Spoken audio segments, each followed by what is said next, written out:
Have you ever wondered how somebody could hit the lottery and go broke? I'm not talking 1,000, 2,000, 10,000, 30,000. I'm talking 1 million, 2 million, 10 million, 30 million, 100 million, or even the Powerball that sometimes goes off for 200, 300, almost $1 billion and still go broke.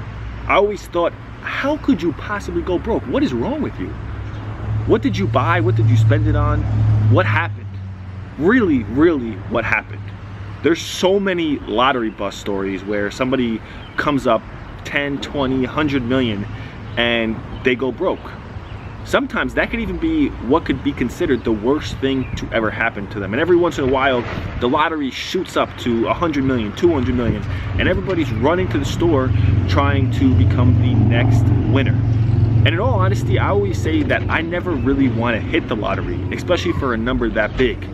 Now, if I hit the lottery, I wouldn't be mad. I mean, $200 million into my bank account, that would be a beautiful thing. I'd pretty much be set for life because I know what to do with it. That's one of the biggest things I think that's wrong with people who hit the lottery is they have literally no idea what to do with it. In fact, I actually hit the lottery one time, but it wasn't for any crazy amount. If you guys have not seen my video on my channel where I explain how I hit the lottery, what happened was the first lottery ticket I ever bought was when I was 18. Me and my best friend at the time were drinking down the shore, and we drunkenly walked to 7-Eleven, and I bought him a ticket and I bought myself a ticket, and he won nothing. And after I started scratching off the ticket, I realized that completely hammered at like 2:30 in the morning, I actually won $1,000. The first ticket I ever bought at the age of 18, I won $1,000. Now I actually took that money, went away to college a year or two later and partied the money away. But imagine literally putting some numbers down on a piece of paper, waiting for a lottery draw to go off and winning $200 million. And then 3 years later, you realize that all those people that were in your life never really cared about you, and everything that you spent your money on was totally meaningless. The cars, the jewelry, the watches, all these accessory items absolutely mean nothing. How does that happen? Well, after somebody who has earned a lump sum, if you guys don't watch my channel regularly, last month I made a little over $75,000, and $62,000 of that was from a real estate deal. I sold one of my fix and flip projects, and the initial check was $59,694.58, and there was another $2,500, $3,000 left in escrow. So total from that deal, I made $62,000 and some change. With $17,000 initially invested, I made around $45,000 profit. Now, from somebody who gets a lump sum and after, you know, having to deal with taxes and deal with reinvesting the money, no matter how much you really get, whether it's $50,000, $100,000, $500,000, $1 million, $2 million, and even though I'm not at that level, that lump sum is not as much as you think it is. In fact, I would rather win on a lottery.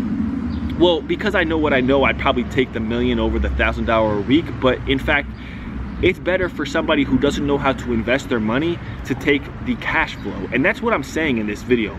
The reason these people hit these massive lottery pots and actually end up going broke is because, one, they never had money in their life and they don't know how to actually get more money.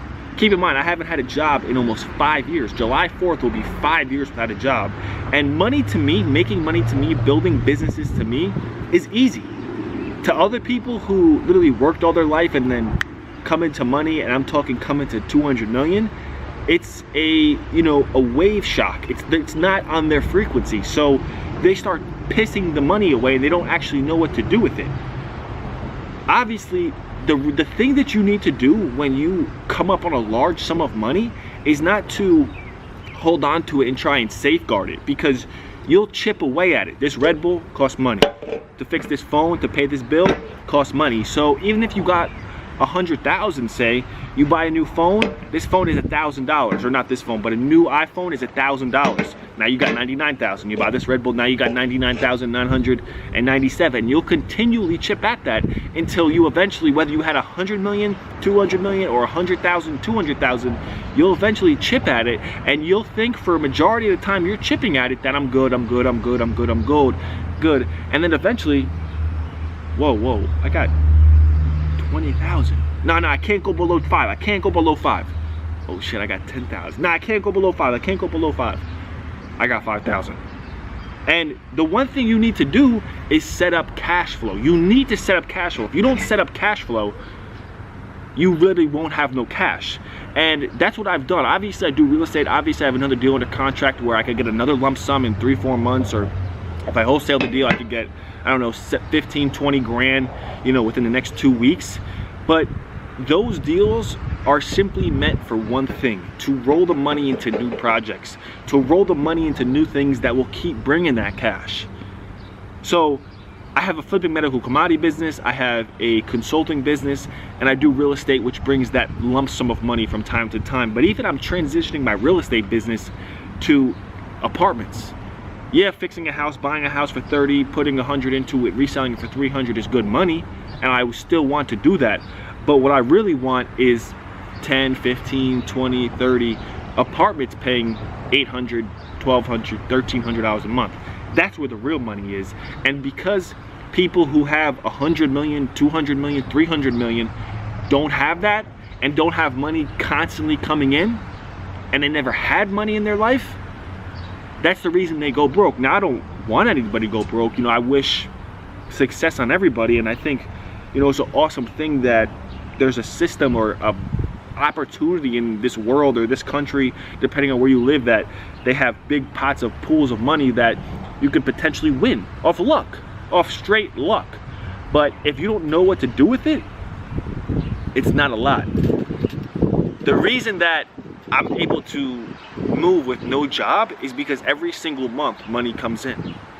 Every single month. This week I know I'll make minimum 3 grand. Minimum. Could be 5, could be 10, could be 30, who knows. But without cash flow, it doesn't matter how much you win.